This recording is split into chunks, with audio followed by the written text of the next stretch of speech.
Hello बच्चों, let's read the question. So the question over here says, what is co-extinction? Explain with suitable example. ठीक है, co-extinction क्या है और explain करना है example से. तो देखो, co-extinction आपका एक फिनोमिना है जिसमें अगर एक स्पीशीज का एक्सटिंक्शन होता है तो दूसरी जो उस पर डिपेंडेंट है वो भी एक्सटिंक्ट हो जाएगी. Okay, so co-extinction is a phenomena.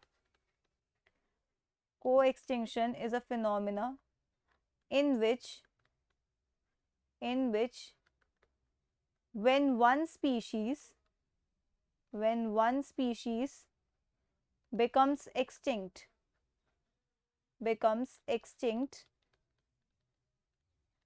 the other one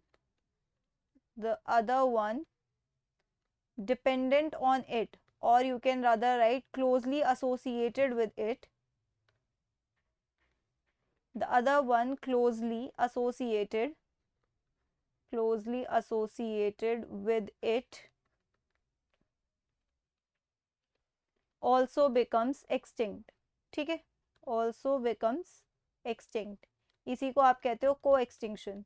अब को एक्सटिंक्शन सिर्फ आपकी वही स्पीशीज दिखा सकती है जो बहुत क्लोजली एसोसिएटेड है.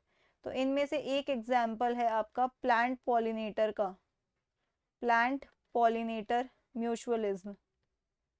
Plant pollinator mutualism.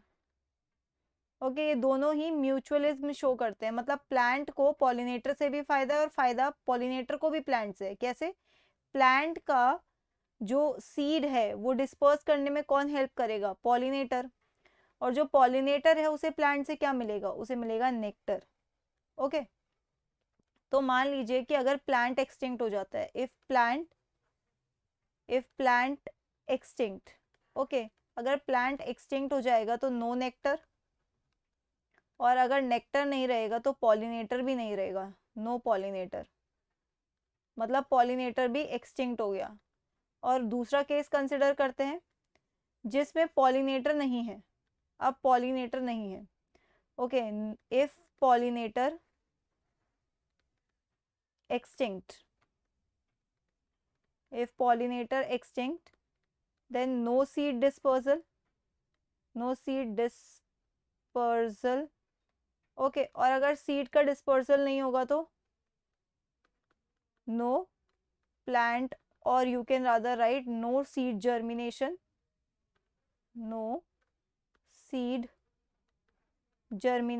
और अगर सीड का जर्मिनेशन नहीं होगा तो प्लांट भी एक्सटिंक्ट हो जाएगा, प्लांट एक्सटिंक्ट. तो यहाँ पे प्लांट भी और पॉलिनेटर भी दोनों ही क्या है? एक दूसरे पे डिपेंडेंट है. एक भी एक्सटिंक्ट हो गया तो दूसरा भी एक्सटिंक्ट हो जाएगा. So that's it for the question. I hope you understood it well. Best of luck.